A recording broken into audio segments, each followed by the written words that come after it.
Hello and welcome back to the Out of Spec podcast. I'm your host, Francie, and I'm joined by Kyle, who you know and love.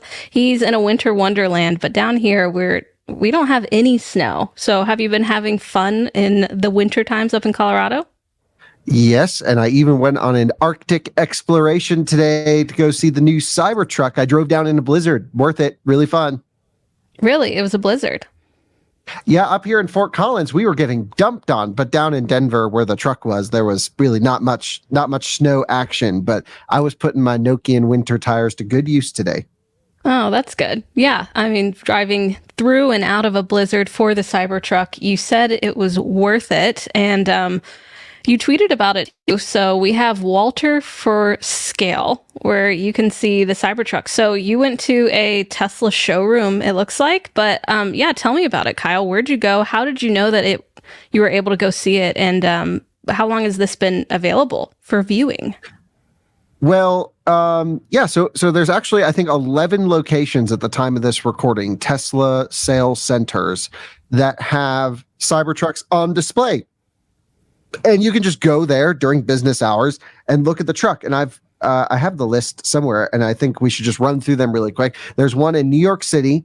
There's San Jose, California, Buena Park, California, San Diego, Tampa, Matthews, North Carolina, which is Charlotte, Miami, Chicago, Bellevue, Washington, Houston, and Littleton, Colorado, which is Denver.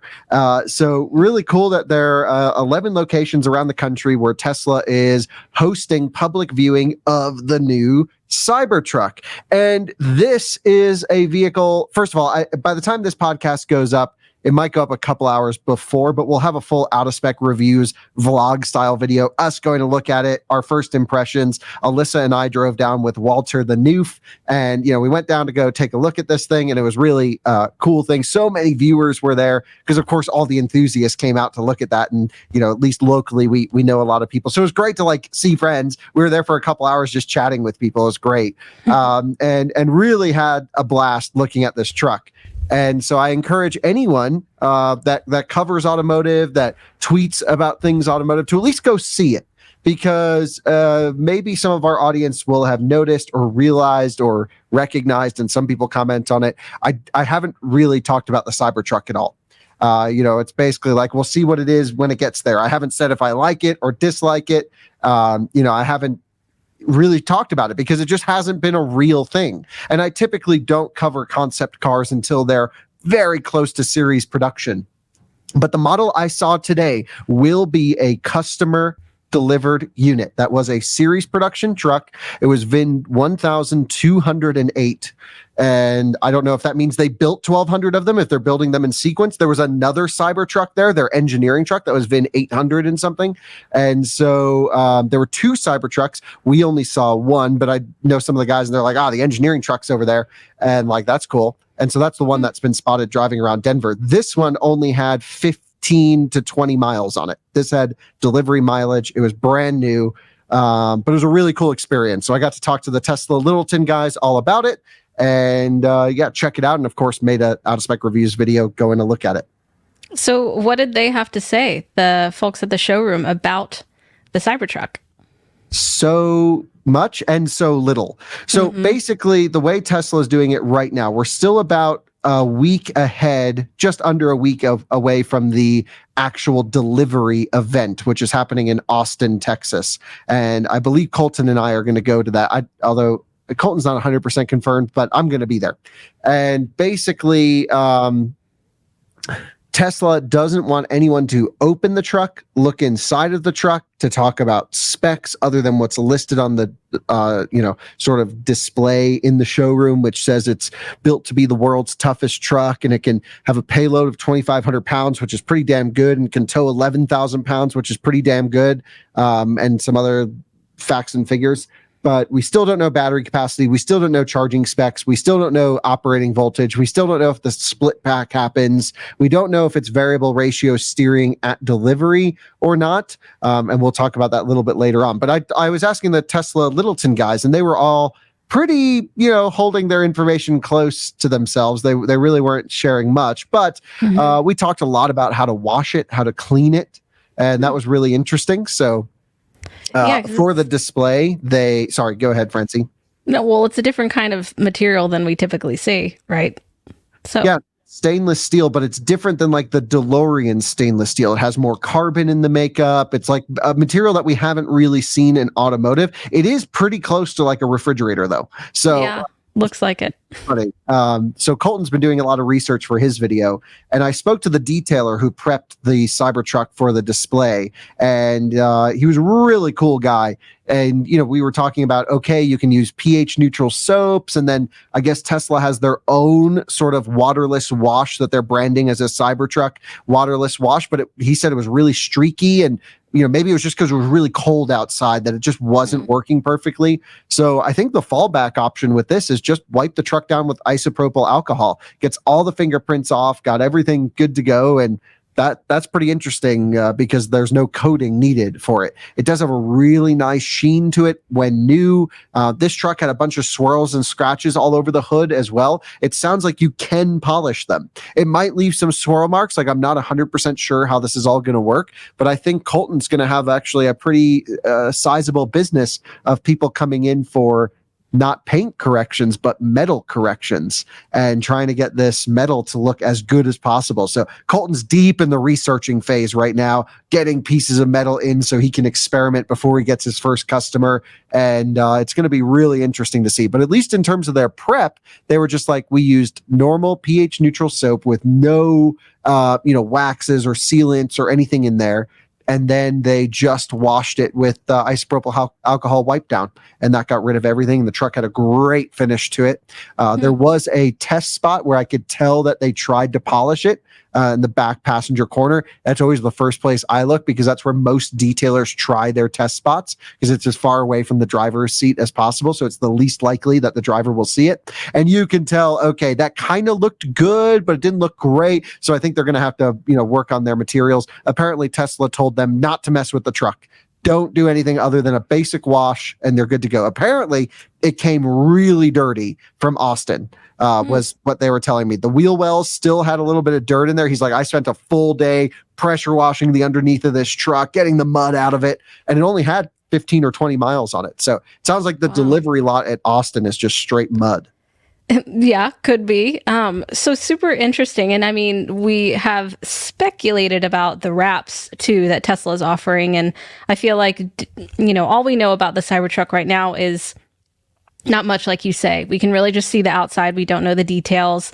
And I think personally, I'm not sure if I would like the, I don't know. It does look like a fridge. But so those wraps will be fun too, to see what people will do there. But also, I mean, I guess this is the original style that they're going for. So anything else that like stood out for you that we're going to see probably in your video, but that, I don't know, you were surprised by yet? Or we really just don't know enough? Yeah, I mean, I certainly learned a little bit about the truck, got to know its intricacies a little bit. I had seen the truck twice before. So I was there at the original unveil in California with my friend Brian from I1 Tesla. And he and I went to the unveil. We saw when they broke the glass. We were there for the whole thing. And it was really an interesting experience because both he and I were like, what the heck? This is stupid. And then like the next day we're like, oh, I actually kind of don't mind it so much. And he was feeling the same way. And so I think like, okay, everyone can judge its styling. Right? Yeah. That's a very personal opinion. A lot of people will just out of principle not like it because it's Tesla and it's different. I see that from the automotive community. Everyone just going, it's Elon being dumb. It's Tesla being dumb. We're just going to hate on it.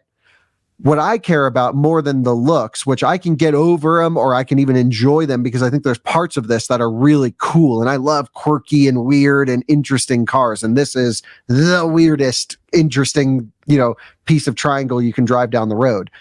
What I am more interested in is what are the specs like? And so we noticed it's on 285, 65, 20 all-terrain tires, OE tire from Goodyear, specifically designed to match with that cover plate that goes over. It sounds like those aero covers on the wheels, the wheel caps are falling off. I mean, we've seen videos of them falling off, but just reading between the lines, it sounds like the Tesla staff's not allowed to drive them with those on, which is why all the engineering trucks no longer have those on anymore. So that might need a redesign. I'll be really interested to see what happens on Wednesday if they deliver them with those, because there's a huge gap where like snow and ice and air can get in between the tire and the cover, and it just seems like it would pop it off.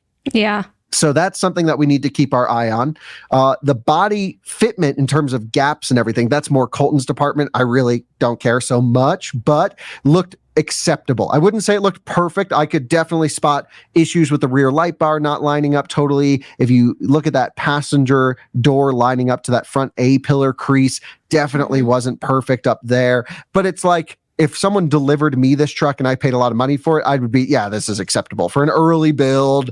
And even not for an early build, I thought this, whatever this is, if they can replicate this build quality, I don't think it's going to be much of an issue. The worst part of the build quality was actually the plastic wheel arches adhering to the metal side body. That to me seemed to be the weakest part of the truck. Interestingly, this truck had an interior rear view mirror, which we saw another one recently that did not have one. And so I'm not sure if that's going to be an option or what happened with that situation, but this one had a frameless rear view mirror, same thing out of like a Model 3, has an interior camera. This one had the white interior where the seats are black with a white piping surround almost, and then a white dash and white door cards, which looked really great. But the seats were black, which is nice for wear and tear. So I actually didn't mind that. That's the interior I would go with over the full black interior. So you could see in through the windows, but they didn't open the doors or anything. Nope, can't open the doors. Sounds like that's a no-go until after the delivery event. Sounds like these trucks will be on display for the next 2 weeks, 3 weeks, something like that at these service centers. And at least our representatives at the Tesla Littleton store didn't know exactly what was going to happen with the truck, but they were under the understanding that this will eventually be delivered as an inventory vehicle, either to an employee or a customer or something like that. So yeah, very cool. I thought that was pretty neat. Yeah, I think it's cool that they're letting everyone see it in person before the big delivery event next week. At these select locations across the US. So that'll be cool. And I know that Walter's big, but I've actually never met Walter. How big is this truck in person? I think the design makes it look bigger than it actually is. There are actual measurements somewhere. It almost seems in certain areas too big and certain areas too small. So from like steering wheel to the front bumper seems way too long. Like it feels like you sit pretty far back in this thing. I'm like, just move everything forwards, especially with a relatively small front trunk, at least in terms of depth, that is wide.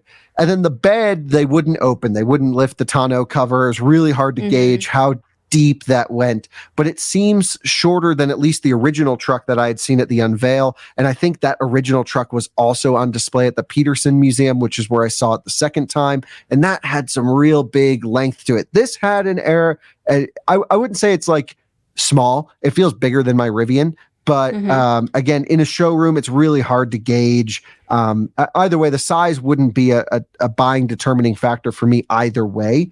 It's not going to fit in my garage either way because my Rivian doesn't even fit in my garage. So, that's just is what it is. But I don't know. I don't know either. The utility, it's a truck. And I think about the other trucks that are on the market in the EV space, and they seem utility focused. And I don't know if it's just that this thing looks so different, but I can't imagine someone actually using this as their work truck. See, I think there will be there will be so many people using this truck for so many things that we're not sure what people are going to do with them yet. But I bet, and I know there's going to be a small subset of owners that do use it for work. And it'll be really interesting to watch how that plays out compared to the competition. Of course, as soon as we get one, we're going to be doing the charging test, range test, towing test, hauling tests, take it to a ranch, do all the stuff we need to do with it, of course, to properly evaluate the vehicle like we did with Lightning, like we did with Rivian. How we're going to get one, I have no idea. Whichever viewer gets one first and says, you can borrow the truck and here's how much we need to write you a check to borrow it for, that's basically how I think that's going to go. Makes sense. Hopefully one of the early folks who takes delivery, doesn't matter where they are in the country, will let us borrow it, film with it, do all the things. and we've already had a lot of offers, but it's just whoever's first, basically.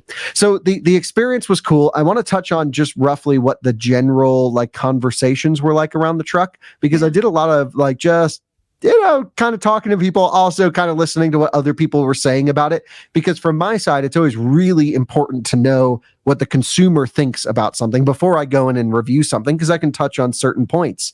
The only thing people were talking about were two topics: styling and panel gaps.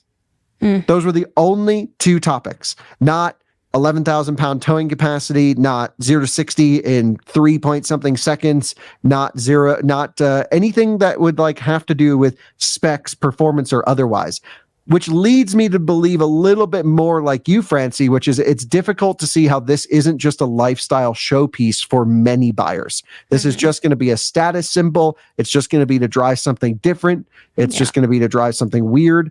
And it's cool. And that's fine. I'm totally fine if people drive it just because it's cool. And it is cool in some people's eyes and very uncool in others. However, I would like to at least hope that Tesla understands where this truck needs to line up in the market, and it needs to perform. It needs to have range. It needs to have towing, or range while towing. Needs to have great charging, both on 400 volt chargers and 800 volt capable chargers. So my fingers are crossed that they've nailed the technical stuff here. This is really the first time we've talked about Cybertruck publicly out of spec. So these are sort of my thoughts. And to be totally honest on what I thought about the styling just briefly was really good. I think I like it. I really like it. I know you don't like it. I really like it. I mean, it's like whatever. It doesn't. It's a crazy looking truck, right? That's part of it. I think why I like it, because it's so wild. It's like the Lamborghini Countach of 2024. I see what's happening here. Why not go crazy with this truck? But I think the styling will definitely like intrigue people or push them away, as it has. But now we're more and more. So I'm just wondering, how everything will kind of play out next week. So we can see the exterior. We know a few things about the utilization of it and how it will tow and what it can carry and all that stuff. But hopefully it won't flop. Basically kind of what you're saying in terms of the battery chemistry and everything. And I hope that if any deliveries happens, those wheel covers don't just fall off while they're rolling up to their new owner. So we'll see. With any new product launch, especially any new Tesla product launch, there will be a failure or two, a fatal flaw with these. For Model X, it was the doors. For Model 3, you would drive in a puddle and the bumper would fall off, and the suspension was really rough. Like there's always been these, the first vehicles are always a bit ratty, not fully engineered, but you give it a year, you give it 2 years, let Tesla work on some stuff. And if it really does flop, I would be really surprised, because I think there's enough audience, at least for 2, 3, 4 years of production as a style symbol, while it's interesting, to at least fulfill all of the production capacity that they could make. And we're moving around. I can fix that here. Here we go. So my impression is, even if it has the worst specs, even only if it has like 220 miles of range, which I'm not expecting it to, I think they're going to sell every single one they can make to the diehard fans, of which there is a surprisingly high number. Even today at the showroom, it was the first day this truck was on display, granted, but there were people walking in. Oh, I wish I could remember this guy's name. He was so nice. He was a viewer. He was great. But he's got the Cybertruck hat, the Cybertruck t-shirt, the Cybertruck belt buckle, or like the Tesla belt buckle. And he's like, hell yeah, I'm buying one of these things. I'm like, you're the perfect buyer for this truck, because ultimately, even if it sucks from a utility perspective, this guy is going to get a ton of joy from driving his Cybertruck around. And that's what cars are about. It's about having a unique driving experience that you can't get anywhere else, that to at least some people is enjoyable. And this fulfills that for a certain group of people. And that's why I'm so excited about it, because it's going to be a lot of people's first truck. It's going to be a lot of people's 30th truck. People from all walks of life are interested or disinterested in this. It's been a point of controversy. And I'm sure when we are able to review it, the views are going to be insane. Because when we start doing a towing test between a Lightning, a Rivian, a Cybertruck, a Silverado EV, 4 wide down a highway, people want to know what the heck this thing's going to be able to do. So I am so excited about it. And to be honest, even being around it today, I'm just like, you know what? The more time I spend with it, the less weird it looks, the more cool it is. I love it. So yeah, really, really coming around to it. I think it's cool. I just want to touch on one last point, which has to do with the steering system on the truck, which Tesla seems to be messing with the steering system, which, okay, hopefully that's engineered really well. But I've seen some videos of them moving Cybertrucks around parking lots with a variable ratio steering rack, which means it's steer by wire is my guess. And they put in an input up to 90 or even 180 degrees at the most, I would think. And that would go full lock on the wheels. So it's a bit like the Lexus RZ steer by wire with the yoke. This has sort of a squircle steering wheel, similar to the Lucid Gravity, actually.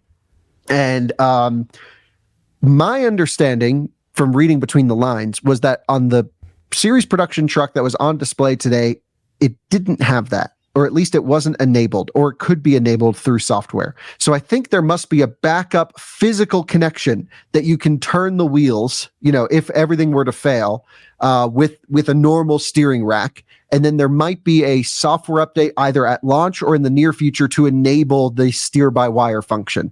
How could you tell? That's just a prediction. From what you saw today. I spoke to someone about how they pulled it into the showroom and witnessed it being pulled into the showroom, I should say.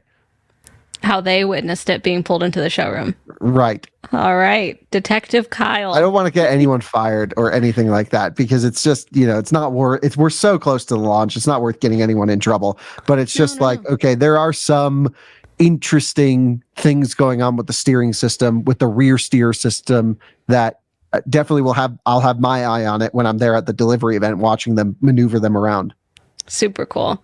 Yeah. So, listeners, audience, if you get a Cybertruck first, and I guess it doesn't matter where you are, Kyle will be knocking at your door within probably an hour. If you let him know. As soon as someone takes delivery and says we can test it, I will cancel everything and jump on a plane and pick it up and write you a check for whatever you need for me to use it. All right, everyone. So get ready.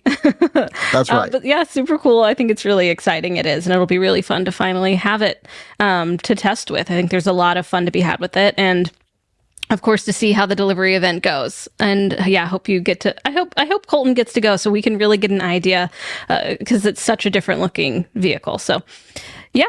Thanks, everyone, for tuning in. Are you excited about the Cybertruck? What do you think? Are you going to the event next week? I know it's kind of an exclusive list, but who knows? But thanks for tuning into the Out of Spec podcast. Yeah, Kyle, any last words about the Cybertruck?